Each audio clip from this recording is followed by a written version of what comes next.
I think, well, let's skip to the point of why you're here. You've been making rounds with different publications because what is the message that you're trying to get out right now? Sure. I mean, I think right now, over the past few months, we kind of come to recognize that as much as we do try and connect with our fans in a grassroots way, like we need to do a better job of broadcasting who we are, why we're here, and what we do. I think that's not just the case in League of Legends, but especially the case in all the other games that we're present in and not as in touch with the communities of. As well as kind of making sure that those fan communities understand who's behind this kind of nameless, faceless organization. So partially it's about me, partially it's about Immortals, and partially it's about kind of setting the stage for the things that you're going to see from Immortals over the next few months to a year. So what are we going to see in the next few months to a year? I think in the next few months to a year from Immortals, you're going to see kind of a more concerted effort at talking about the brand as something that lives and breathes on its own, right? Right now, esports organization brands are kind of intangible. They kind of move based on which players you have in your roster and how well your teams are performing and what games you enter. In the next 6 months, you are going to see kind of a full relaunch of the Immortals brand with very clear brand identity, characteristics, values. You will know, independent of what players are playing for Immortals or what games we're in or how well we're doing in them, who we are, what we stand for, and what you can expect. Are there any sneak peeks of that, or is... No, because that would kind of ruin the surprise. I can definitely talk about kind of what our values are as an organization. I think I can articulate a lot of those well, but in terms of the fully cohesive and singular package, you're going to have to stay put for that one. What are your values? I think uniquely as an esports organization, we put a lot of focus on meeting fans where they are and kind of being a fan-first organization. A lot of organizations talk about themselves like they're a player-first organization or like they're a competition-first organization.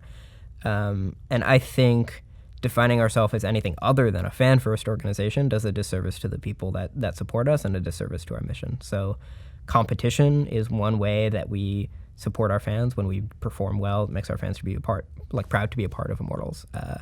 Like treating our players well is another thing that kind of makes our fans proud to be part of Immortals. But ultimately, all of the things that we do are just kind of steps on the path of how do we make ourselves a fan-first organization that truly values and commits to their fans in the same way that we want our fans to value and commit to us. Well, not only do you care about the fans, you care about the players. You did a TED Talk talking about players understanding their market value. What are your players' market values, and how do they see their value compared to the actual market value? Well, first I do want to clarify, because talking about my TED Talk that way dramatically undervalues my political science nerdery. It was about Marxism yeah. and social and labor capital theory in esports, which was really fun. So what are my players' market values? My players' market values are whatever someone's willing to pay for them. My players have different ways of figuring that out, right? Some of them do use agents and lawyers to negotiate their contracts with me, which I always appreciate because it makes my job a lot easier. And I do mean that seriously, because agents and lawyers are much better able to understand the intricacies of what matters within a contract rather than just the salary number. And I'd say that others kind of value a lot of things outside of money, right? They sign with Immortals not because this is the place where they can earn the most money, but because this is the place where they can work with the coaches that they want to work with, or the organizational staff that they want to work with, or this is the place where they feel they can grow their own personal brand. And some players sign with Immortals because they like a lot of the things that we try and do to help out our players post-career, and they feel like this is best for their career longevity. So I don't want to prescribe a one-size-fits-all policy as to why players end up at Immortals, but I'd say that it's varied and sometimes based on their market value and sometimes not.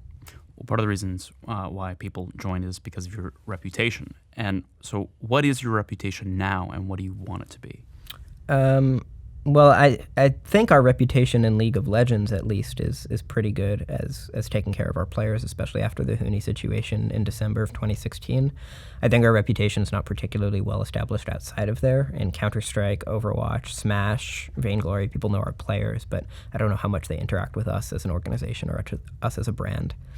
But I think what we're trying to do, not just with the brand relaunch, but also just through interviews like this and through our communications with our fans is making sure that we're meeting people where they are, right? It shouldn't be a stretch to be a fan of Immortals, right? It should be really easy not just to engage with the organization over social media, but to find other fans to talk with. Through those fan communities, being able to find friends that you enjoy talking about things other than Immortals about. It should be easy to go from supporting the Immortals League of Legends team to the Immortals Counter-Strike team to the Immortals Overwatch team. You should be able to find personalities that are similar and players that you like among each of them. What we're trying to do is reduce the barriers to entry of being an Immortals fan, right? Like, you shouldn't have to struggle with that. You came into Immortals, this organization, with a set of theories, and then you've been able to execute on those theories. And now I'm sure you probably have a new set. So how have those first theories run out and in practice? And also, what are your new theories? Theories that have succeeded are, I think we've proven the theory that we know how to create relatively healthy team environments, right? Like, can we do a better job? Absolutely. But, you're not hearing about crazy drama coming out of the Immortals Esports organization every month.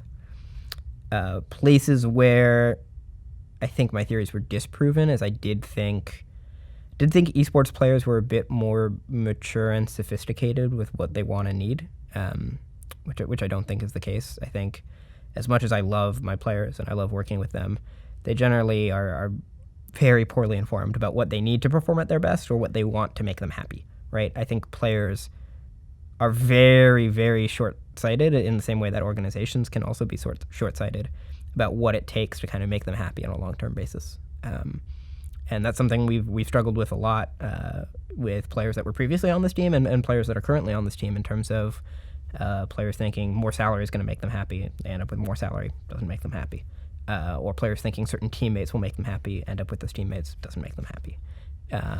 So I think that my job on a day-to-day basis is much closer to the job of a parent than it is to the job of a boss. Because when you're a boss, you're supposed to be able to kind of trust your employees to tell you what they need and what they want. Whereas when you're a parent, you kind of have to do what you think is in the best interests of your kids. So I think my job at the moment trends a lot closer to that of a parent than a boss, because it's my job to kind of enforce what I think is right for people, because I don't know if players right now have enough experience or enough self-awareness to know what they want. So what is the Complex setup and why did you create it? So Complex is still a work in progress. We've talked a bit about this, but ultimately what I feel the future of an esports organization should be, and I know I'm not the only one to feel this, is kind of a bit more divided between living and working. I think right now players living and working in the same space is pretty detrimental to like long-term mental health and long-term sustainability of this as a career. I also think that organizations do a tremendous disservice to their players by keeping the players of different teams separate, right? Like we picked up our Counter-Strike team almost a year ago. They've never met our League of Legends team. In a year of playing for Immortals, they've never met each other. Like our Overwatch team has barely met anyone else. Our Vainglory team has never met anyone else. And that means like these kind of subcultures get created within an organization. There's no Immortals culture, there's an Immortals CSGO culture, an Immortals League of Legends culture, an Immortals Overwatch culture. And they don't act like a unified organization, right? As much as each of these teams is a standalone team, they're also part of a larger whole. And so when there's no cross-pollination between those teams, when there's no friendship between those teams, when there's no common culture between those teams, there's nothing in common between them other than the logo that's on the jersey. And that's not what we want from our organization, right? We want to be able to enforce our values and philosophy and culture across everybody, as well as have our philosophy and culture affected by the individual people on each of those teams. So in my mind, Complex or a gaming office is cool because it allows you more space to do things, right? You can create cool areas for the players to hang out in. You can have it be healthier for the players because you have separate living and working areas. But really the part that I think is super important about it is the way that it allows these teams to kind of coexist with each other in the same place and learn from each other and share coaching and developmental resources, because hiring a performance coach for every team is really tough. It's hard enough to find one good performance coach in esports, let alone 5 or 6. But if you can find 2 or 3 and share them among teams, if you can find 2 or 3 physical trainers and share them among teams, 2 or 3 nutritionists and share them among teams, 2 or 3 sports psychologists and share them among teams, suddenly you're able to really create an economy of scale, right? Like an organization should be able to leverage its scale to do a better job for all of its teams. But right now it feels like when teams are so disparate and they're not in the same place, that scaling doesn't really happen. It feels like every team you add requires like more staff and extra resources instead of being able to synergize with the other teams that you already have. Yeah, there's no reason to start from scratch every single time. Exactly. And on your point with is having that separation of work and home, just like how you were saying that you have a really hard time. You're very ambitious, but it's a hard time to turn off and being content. And by making a physical difference between this is work and this is when you work and this is when you relax, makes it easier for people to turn that switch. Yeah, I mean, I hope so. I've been living in the team house with the League of Legends team since we started the League of Legends team, and it's certainly been rough on me, right? Like living and working in the same place, even as someone that's not a professional player and doesn't, spend as many hours sitting in front of a computer grinding at League of Legends as a League of Legends player does. It's not easy to do, and so I can't imagine it's easy for players or for staff either. Is there anything else that you want to talk about? I think that's your job. Cool. Oh,